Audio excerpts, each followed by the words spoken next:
Hello दोस्तों, आपका आज फिर से स्वागत है आपके अपने YouTube channel Nalanda study point 24/7। आज हम फिर से देखेंगे राजनीति विज्ञान के कुछ महत्वपूर्ण प्रश्नों को। तो आइए शुरू करते हैं।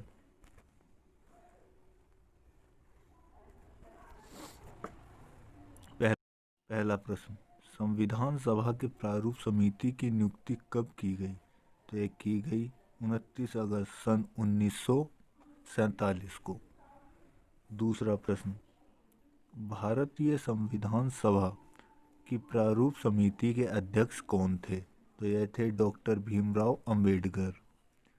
अगला प्रश्न, भारतीय संविधान सभा के प्रारूप समिति में सदस्यों की संख्या कितनी थी?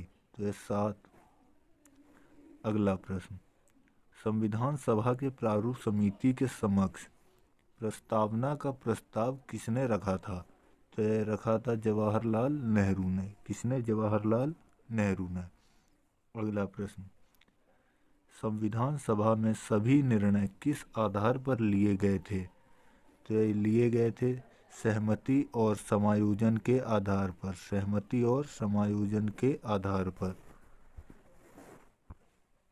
अगला प्रश्न,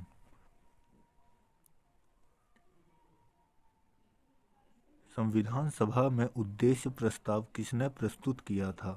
तो किया था जवाहरलाल नेहरू ने। जवाहरलाल नेहरू ने।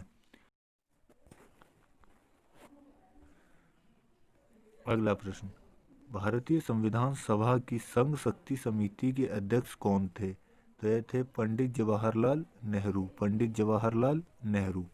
अगला प्रश्न, भारत को एक संविधान देने का प्रस्ताव कब संविधान सभा के द्वारा पारित किया गया?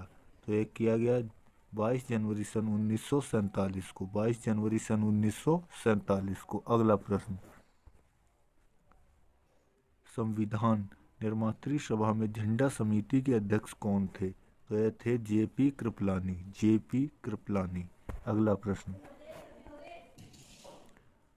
राष्ट्रीय झंडे की अभिकल्पना को भारत की संविधान सभा में कब ग्रहण किया गया था?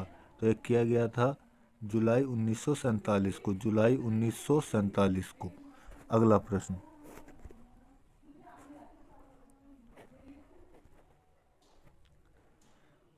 भारत की संविधान सभा के द्वारा राष्ट्रीय झंडे की डिजाइन को कब स्वीकार किया गया था? तो यह किया गया 22 जुलाई सन 1947 को। 22 जुलाई सन 1947 को। अगला प्रश्न, भारतीय संविधान सभा ने संविधान को अंतिम रूप से कब पारित किया था? तो यह किया था 26 नवंबर सन 1949। 26 नवंबर सन 1949 को। अगला प्रश्न, भारतीय संविधान सभा अंतिम रूप से किस दिन आखिरी बार मिली थी? तो भारतीय संविधान सभा अंतिम रूप से किस दिन आखिरी बार मिली? 22 जनवरी सन 1950 को। 22 जनवरी सन 1950 को। अगला प्रश्न, संविधान सभा के कितने उपस्थित सदस्यों ने संविधान पर हस्ताक्षर किए थे? तो ये किए थे 284 सदस्यों ने। 284 सदस्यों ने। अगला प्रश्न, संविधान सभा द्वारा अंतिम रूप से पारित संविधान में कुल कितने अनुच्छेद व अनुसूचियां थीं? तो ये थी 395 अनुच्छेद और 8 अनुसूचियां। 395 अनुच्छेद और 8 अनुसूचियां। अगला प्रश्न, संपूर्ण भारतीय संविधान के निर्माण में संविधान सभा को कितने समय लगा? तो भारतीय संविधान के निर्माण में संविधान सभा को लगने वाला समय था 2 वर्ष 11 महीने और 18 दिन। 2 वर्ष 11 महीने और 18 दिन। अगला प्रश्न, किस दिन से संविधान सभा का अंतकालीन संसद के रूप में आविर्भाव हुआ? 26 जनवरी सन 1950 को। 26 जनवरी सन 1950 को। अगला प्रश्न, भारत के लिए संविधान सभा की रचना हेतु संविधान सभा का विचार सर्वप्रथम किसने प्रस्तुत किया था?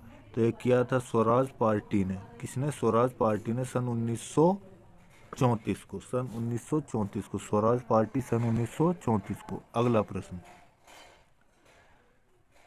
हम शुरू करने जा रहे हैं संविधान की कुछ प्रमुख विशेषताएं और उनके स्रोत तथा संविधान के भाग। देखते हैं इसमें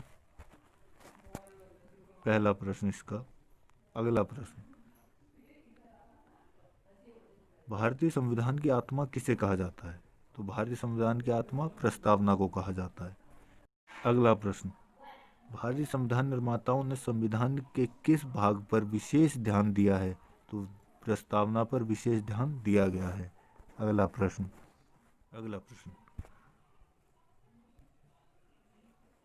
भारत के संविधान की प्रस्तावना किन शब्दों से शुरू होती है?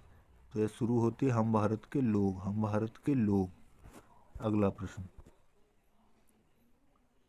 भारत है एक धर्मनिरपेक्ष राष्ट्र, धर्मनिरपेक्ष देश या धर्मनिरपेक्ष राज्य? अगला प्रश्न, धर्मनिरपेक्ष का अर्थ क्या होता है? धर्मनिरपेक्ष का अर्थ क्या होता है?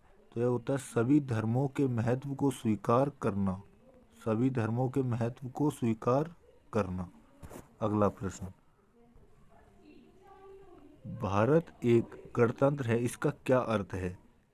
भारत एक गणतंत्र है, इसका अर्थ है भारत में वंशानुगत शासन नहीं है, भारत में वंशानुगत शासन नहीं है। अगला प्रश्न, भारतीय संविधान की प्रस्तावना में भारत को किस रूप में घोषित किया गया है? तो भारत को एक प्रभुत्व संपन्न, समाजवादी एवं धर्मनिरपेक्ष प्रजातांत्रिक गणराज्य के रूप में दिखाया गया है। अगला प्रश्न, कल्याणकारी राज्य का उद्देश्य क्या होता है? कमजोर वर्गों के कल्याण का प्रबंध करना ही कल्याणकारी राज्य का उद्देश्य है। क्या कमजोर वर्गों के कल्याण का प्रबंध करना कल्याणकारी राज्य का उद्देश्य होता है? अगला प्रश्न,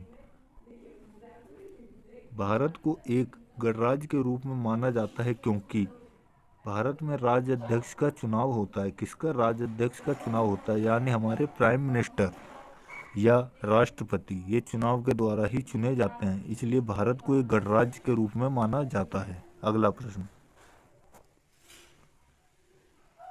संविधान की प्रस्तावना में प्रयुक्त शब्द धर्मनिरपेक्ष का अर्थ क्या है? तो इसका अर्थ है सभी नागरिकों को धर्म एवं उपासना की स्वतंत्रता ही धर्मनिरपेक्ष का असली अर्थ होता है। अगला प्रश्न, किस संविधान संशोधन के द्वारा शब्द धर्मनिरपेक्ष भारत के संविधान की प्रस्तावना में जोड़ा गया था? तो यह जोड़ा गया था 42वें संविधान संशोधन के द्वारा सन 1976 में। कब? सन 1976 में 42वें संविधान संशोधन के द्वारा, 42वें संविधान संशोधन के द्वारा। अगला प्रश्न, समाजवाद का अर्थ क्या है? समाजवाद का अर्थ होता है सामाजिक न्याय। क्या? सामाजिक न्याय। अगला प्रश्न,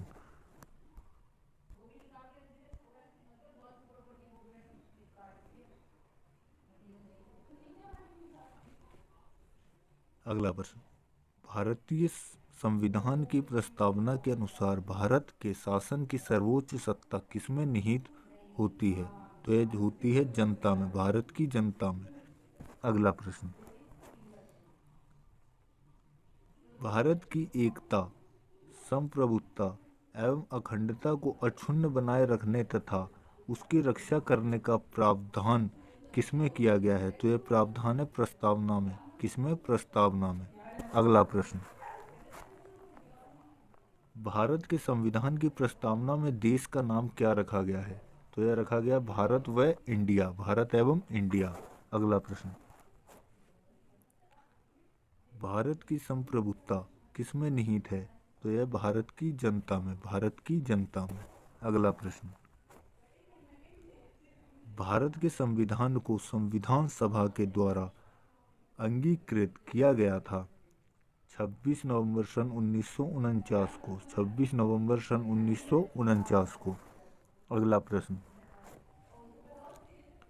भारत का संविधान पूर्ण रूप से तैयार हुआ 26 नवंबर सन 1949 को भारत का संविधान पूर्ण रूप से तैयार हुआ था। अगला प्रश्न, भारत का संविधान किस तिथि को लागू किया गया था? तो भारत का संविधान 26 जनवरी सन 1950 को लागू किया गया था। अगला प्रश्न, किस वर्ष भारत एक प्रभुत्व संपन्न प्रजातांत्रिक गणराज्य बना? तो 1950 को भारत एक प्रभुत्व संपन्न प्रजातांत्रिक गणराज्य बना था। अगला प्रश्न, अभी तक देश के संविधान की प्रस्तावना में कितनी बार संशोधन किया जा चुका है या कितनी बार संशोधन हुआ है? तो मात्र एक बार ही आज तक भारत के संविधान की प्रस्तावना में संशोधन हुआ है। अगला प्रश्न, भारत के संविधान की प्रस्तावना में संशोधन कब किया गया था? तो भारत के संविधान की प्रस्तावना में संशोधन जो किया गया था 1976 को किसके तहत? 42वें संविधान संशोधन के तहत सन 1976 को। अगला प्रश्न,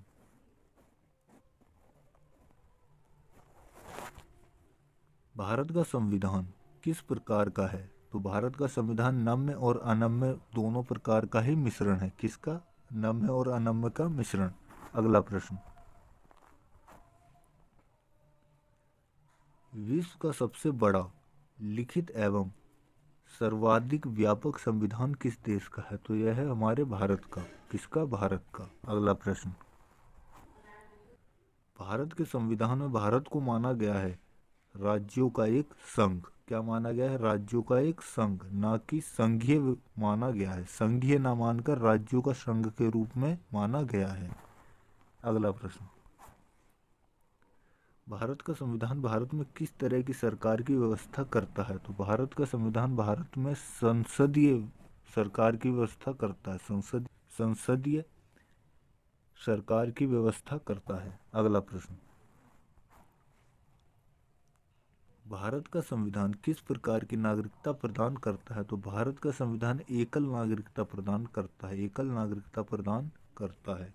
अगला प्रश्न, भारत का संविधान किस प्रकार के मताधिकार की व्यवस्था करता है? तो भारत का संविधान वयस्क मताधिकार की व्यवस्था करता है। वयस्क मताधिकार की व्यवस्था करता है। अगला प्रश्न, संविधान का स्वरूप किस प्रकार का है? तो संविधान का स्वरूप जो है संरचना में संघात्मक और भावना में एकात्मक है। अगला प्रश्न, भारत के संविधान पर सर्वाधिक प्रभाव किसका पड़ा है? तो भारतीय संविधान पर सर्वाधिक प्रभाव जो पड़ा है 1935 भारत सरकार अधिनियम का। 1935 भारत सरकार अधिनियम का। अगला प्रश्न,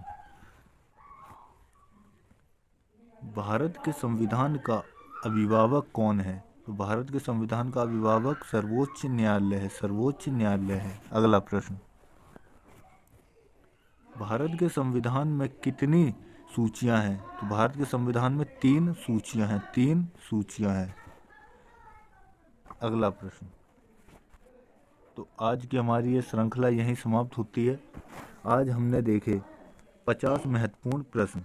हमारी ये राजनीति विज्ञान की श्रृंखला इसी प्रकार चलती रहेगी। और अगर आपको किसी और सब्जेक्ट, किसी और विषय की श्रृंखला चाहिए तो कृपया आप हमें कमेंट करें।